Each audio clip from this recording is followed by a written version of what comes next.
Do you feel it? Father, Mother, God, we give thanks for this opportunity to be aware of your presence in this moment. We celebrate the love that is present here and now in this awareness.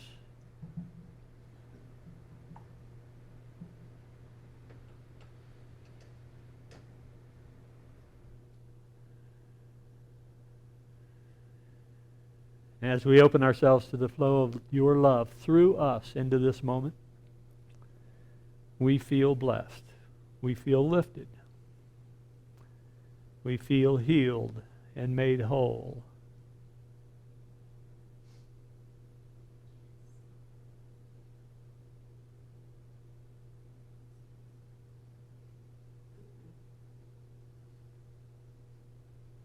And for those in our experience who seem to have a need for the awareness of your love, we hold them in mind. We see them embraced, lifted, healed, made whole.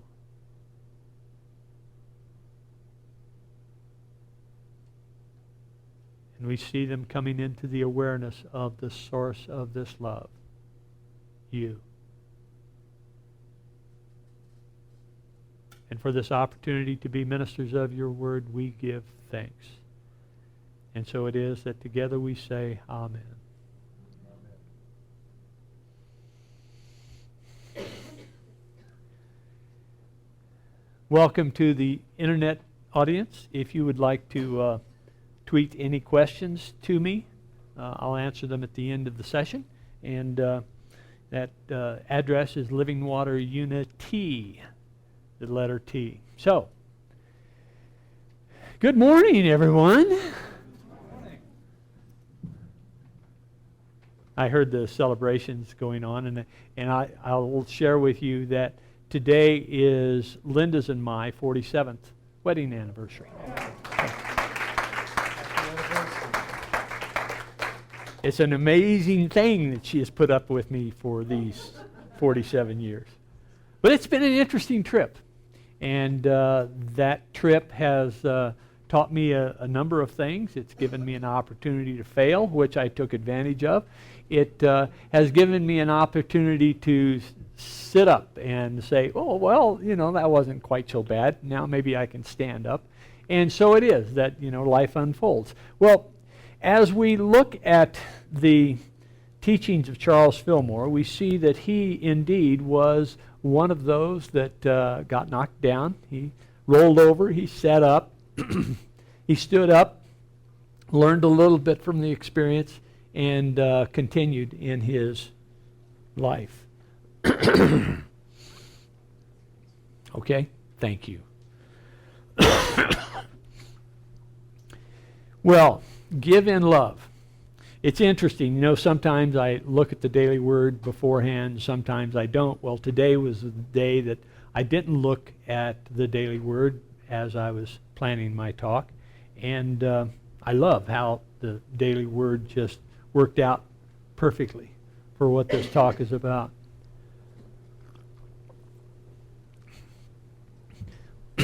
Now, you may or may not be interested, but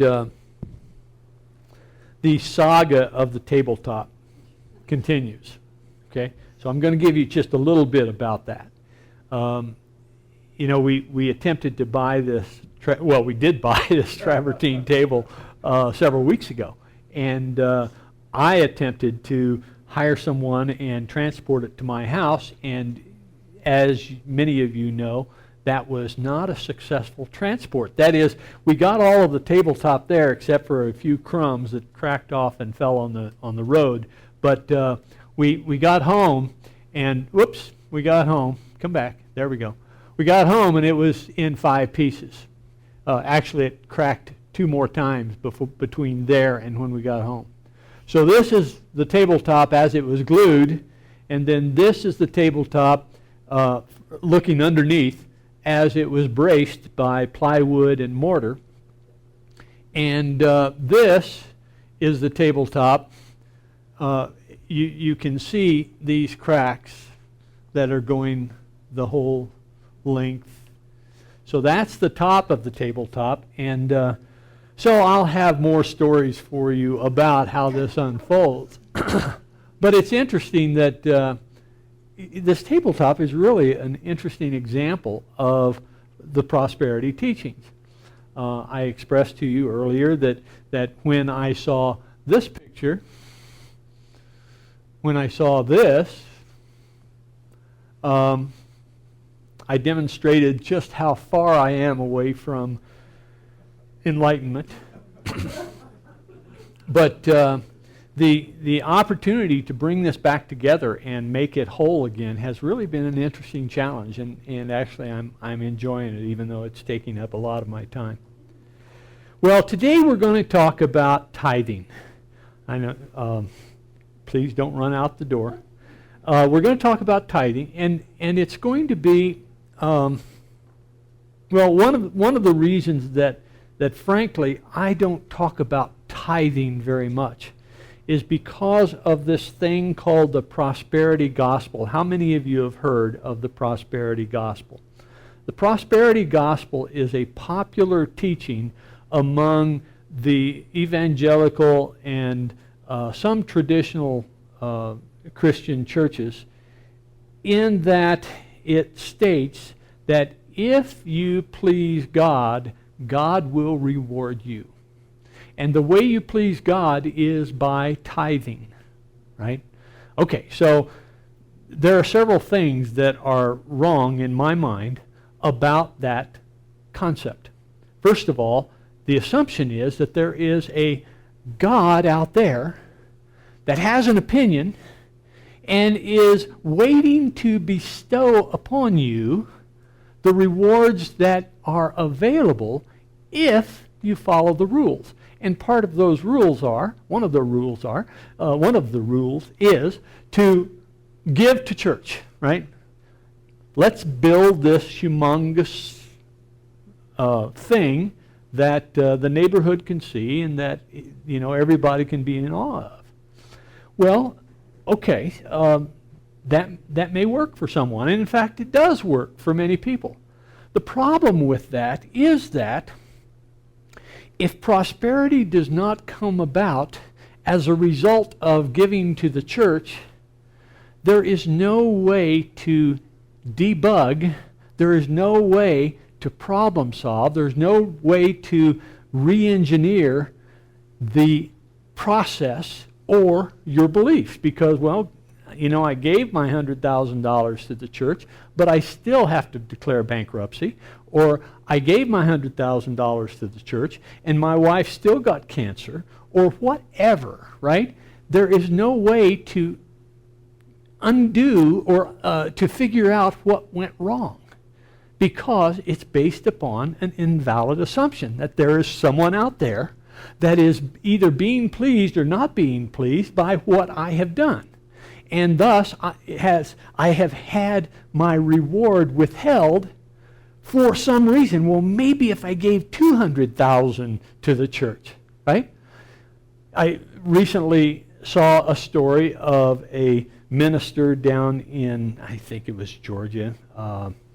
It was in Georgia, where he had called this 87-year-old congregant who had for her entire life been strongly supporting of the church.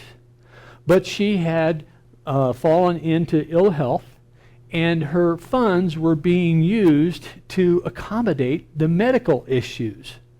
Well, he called her to say that she was no longer welcome in the church. Why? Because she did not keep up her tithes. Right?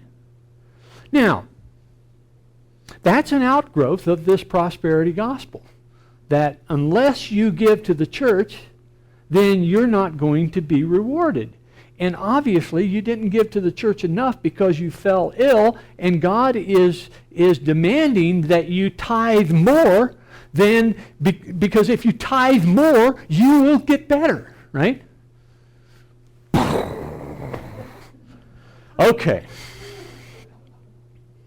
It turns out that Unity's teaching on prosperity is oftentimes confused with this prosperity gospel.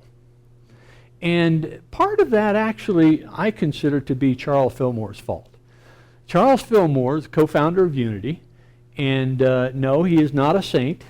He made errors as well. And one of the errors that I think he made was that he allowed the teachings that he offered about prosperity to acquire some of those personality out there needing to be satisfied. And he did that through the quote of Scripture. But we'll come back to that as we get to it. So here is what I've shared with you in the past. This is the creative process. And that creative process pulls from this invisible realm of substance through the thought activity that we have into the yielding of manifestation. Okay? Now, this is very similar right now to the prosperity gospel, right? You're going to have some intentions. You're going to give to the church. You're going to give to the children's fund or whatever. And as a result of that, you will have this manifestation. And it is based upon this concept of inspiration and intention and assumptions that you make and attention. Now, this is not part of that prosperity gospel. This is where it starts to diverge from that prosperity gospel. But what the prosperity gospel does say is that if you have faith, manifestation will occur. But the problem is that if your faith is based upon this quixotic personality's satisfaction, then your faith turns to fear. And that fear shuts down the creative process. Okay? So, how many of you have heard this concept that, or have heard this statistic, that by 2050 there will be 9.3 billion people on the planet? Now that's 30% more than what we have right now. How many of you are aware that there are famines that are going on virtually on every continent?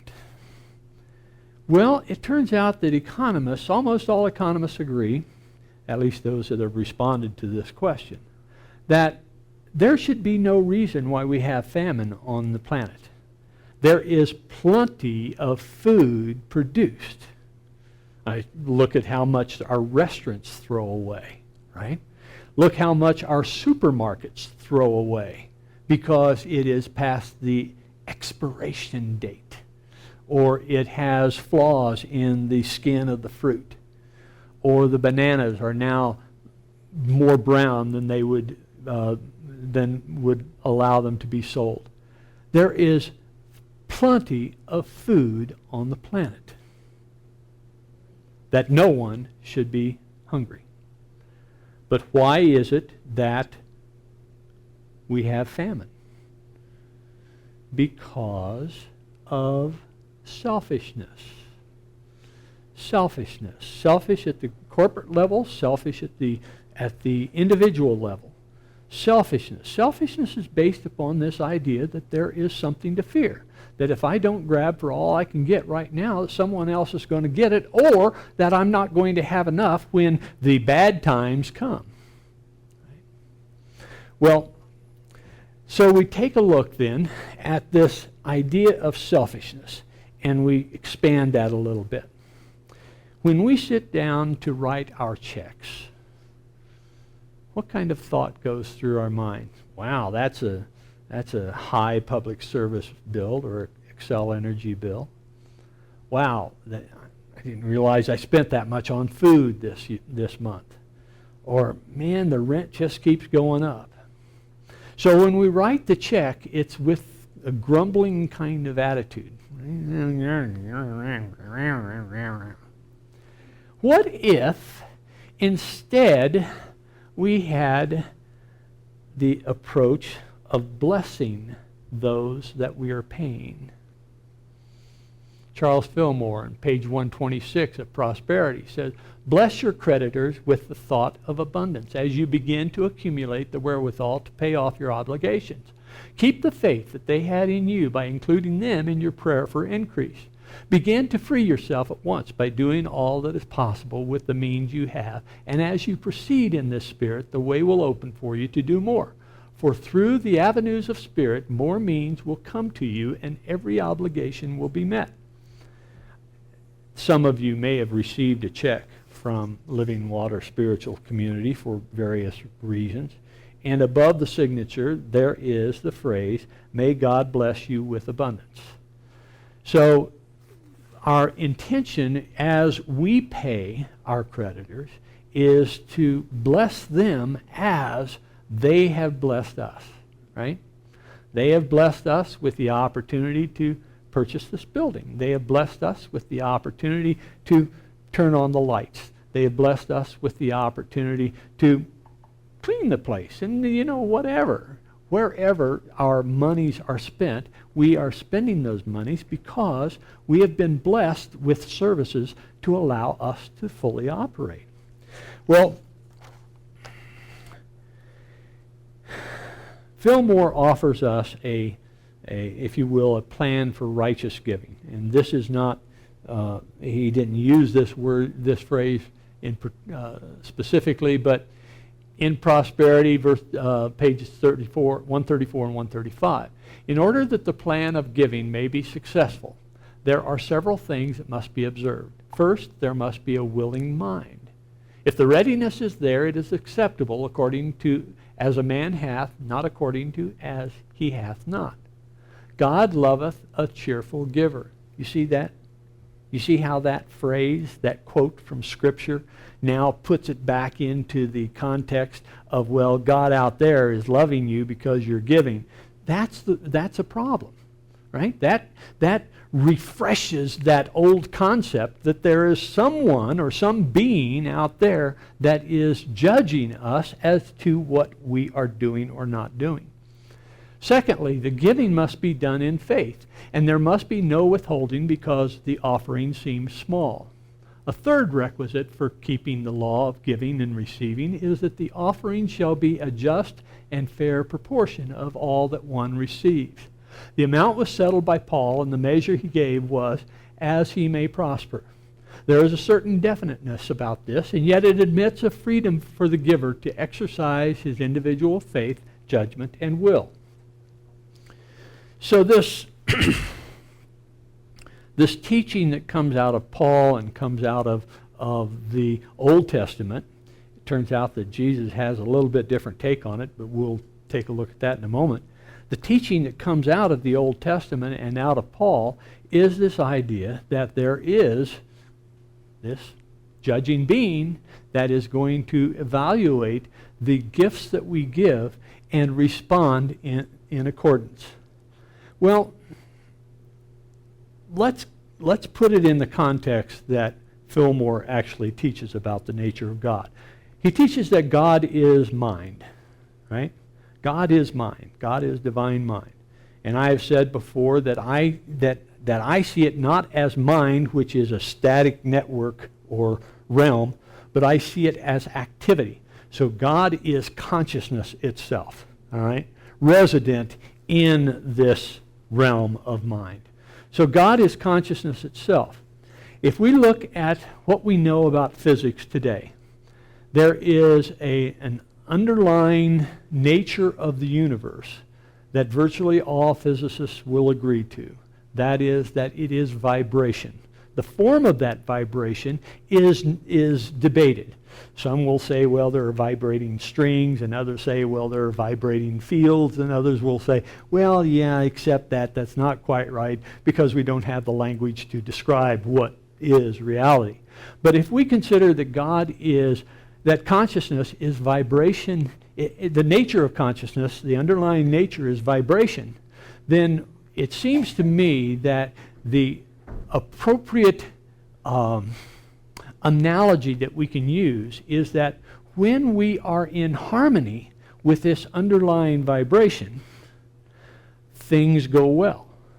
And when we are not in harmony with this underlying vibration, that is, when the vibration of our personal consciousness is not in harmony, there is dissonance that arises, and that dissonance is the basis of our unhappiness. It's the basis of our travail. It's the basis of our feeling like life is just too hard.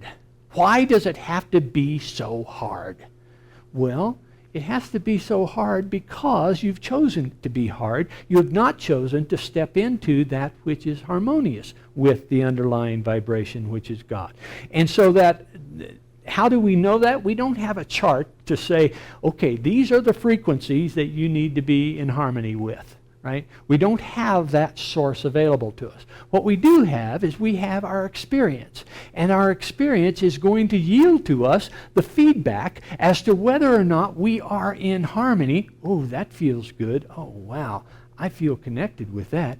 Versus disharmony, where, oh man, why did that person say that to me? Oh boy, that hits me right here. Wow, that hurts, right?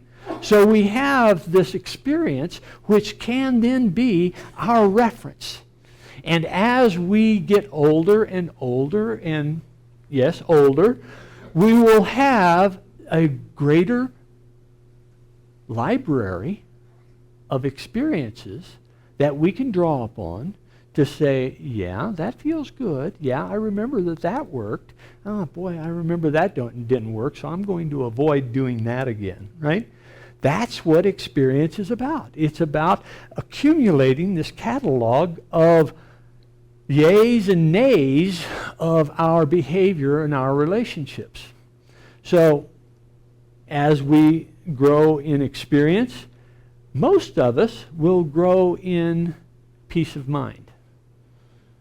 As we grow consciously, as we pay attention to our experience and see what works and what doesn't work, and as we adjust our behavior, then we will, in fact, come into a greater realization of God's presence. So this plan for righteous giving, then, is that there must be a willing mind.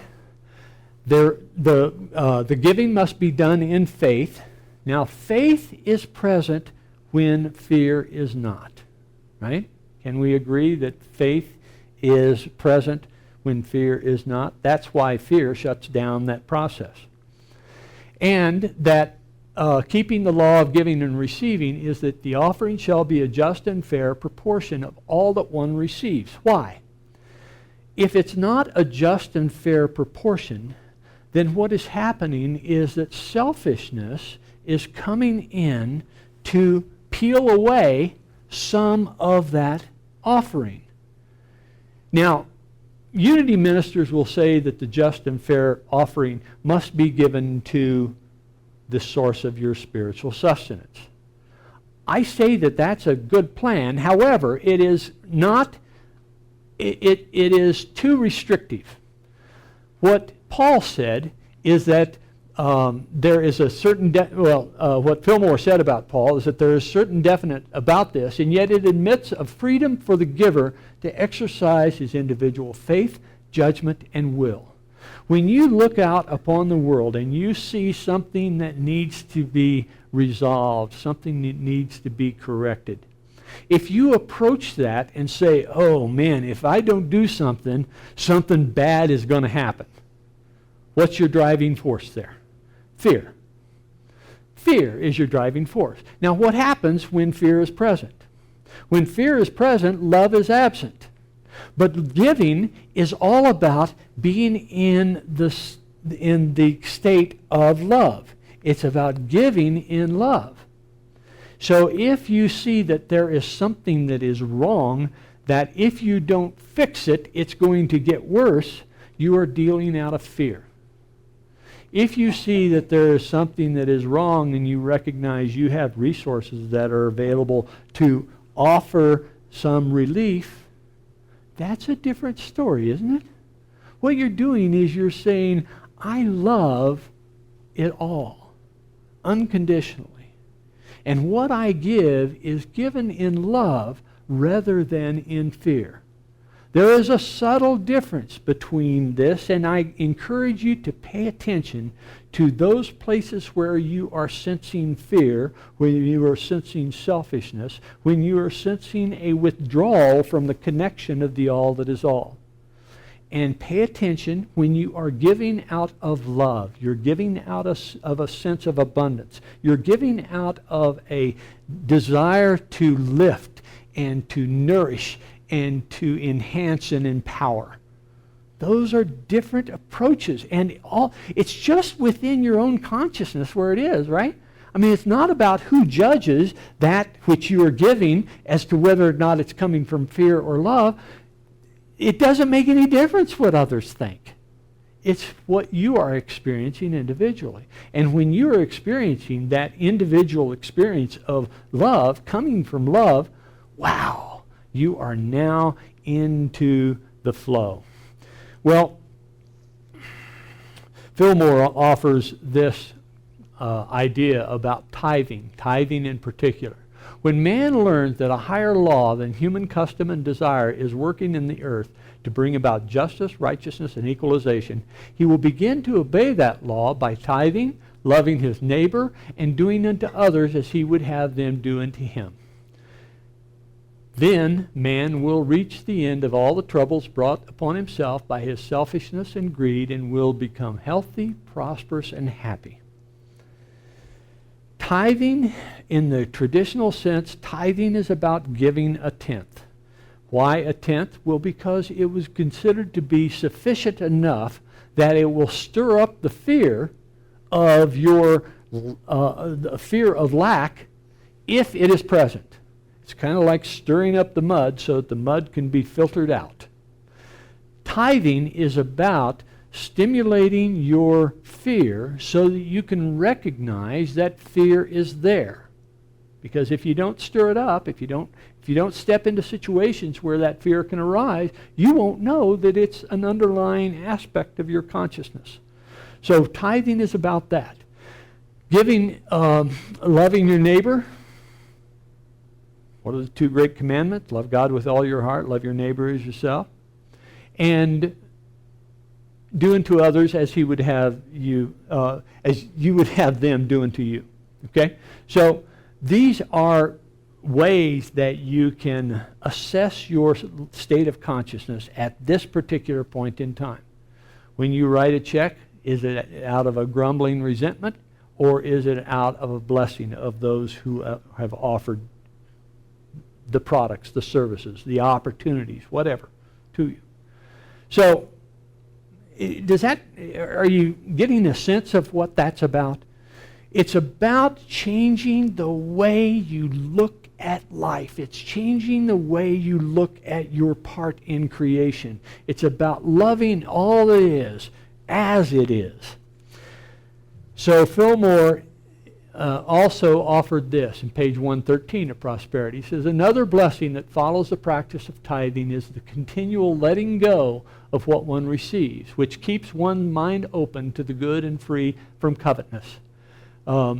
Making an occasional large gift and then permitting a lapse of time before another is made will not give this lasting benefit, for one's mind channel may in the meantime become clogged with material thoughts of fear, lack, or selfishness. This process of giving in love is about releasing this embrace of fear as you offer your share of that which you experience. And as we see from Jesus' teachings, out of Luke 6, verses 37 and 38, do not judge, and you will not be judged. Do not condemn, and you will not be condemned. Forgive, and you will be forgiven. Give, and it will be given to you. A good measure, pressed down, shaken together, and running over, will be put into your lap. For the measure you give will be the measure you get back. When you give in fear, you will have fear. When you give in love, you will have love. That is a very simple equation, isn't it? It's a very simple process that when we test it, when we realize it, when we see the effects of it, we will say, why haven't I followed that experience all my life? Doesn't make any difference why you haven't followed the experience all your life. What you do know is that now you can follow that experience. You can move forward in this concept of loving all that is and sharing in your abundance from that love. Our experience, our journey in consciousness is about growing from our experience. Let that be what you realize now from this point forward. We'll have our meditation.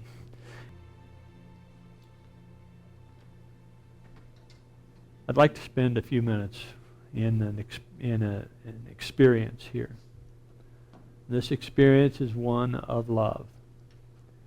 And it is one of experiencing this unconditional divine love that is always offered to us, always available for us to express. That unconditional love arises in particular relationships. For me, most often, it arises in my relationship with infants, children, up to the age about 12 or 13. But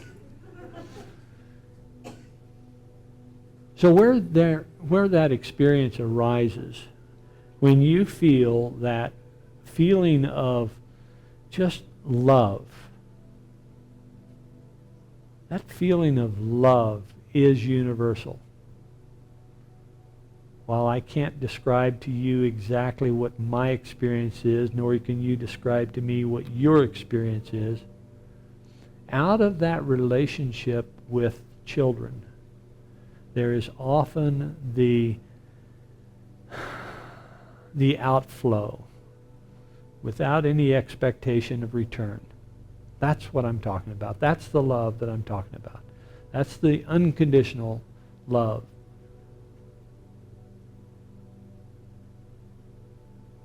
So as you bring to mind someone in your experience, it doesn't have to be a child, but someone with whom you have that unconditional love, just feel how that feels. That feeling will always be that way for you. Unconditional love does not vary. It does not change. It does not morph. Feel how that feels. And of course, notice that what stimulated that was something in the past. It was some relationship in the past. It was something that occurred in the past. But your remembering it brings the experience back to the now because you felt it. So feel that feeling of love.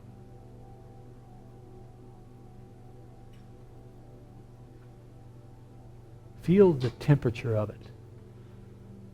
Feel the texture of it. Feel the color of it, the sound, the taste. Engage all of your senses in remembering that love, that unconditional love.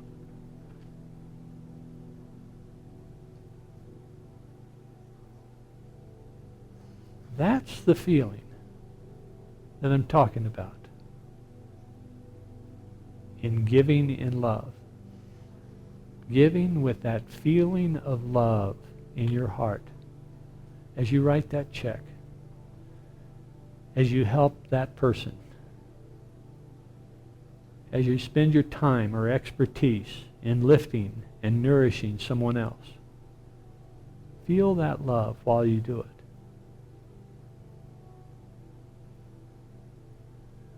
And you'll notice that there is no question of, well, what am I going to get in return? There will be no hesitation in, well, is this enough or not enough?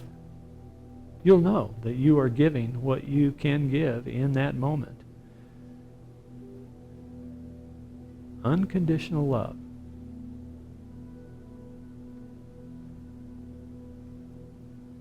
Let that be your yoga.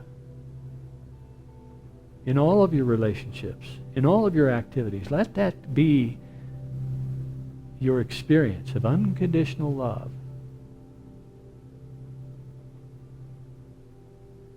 And notice how your life changes. Notice how the relationships become more dynamic and fluid and nourishing. Notice how your experience becomes more fulfilling.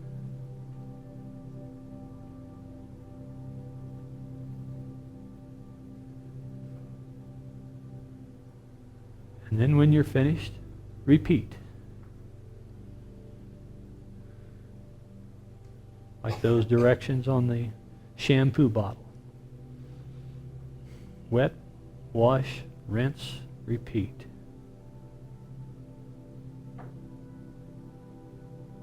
And as we come back into this time and in this space, let's share the words of Alleluia.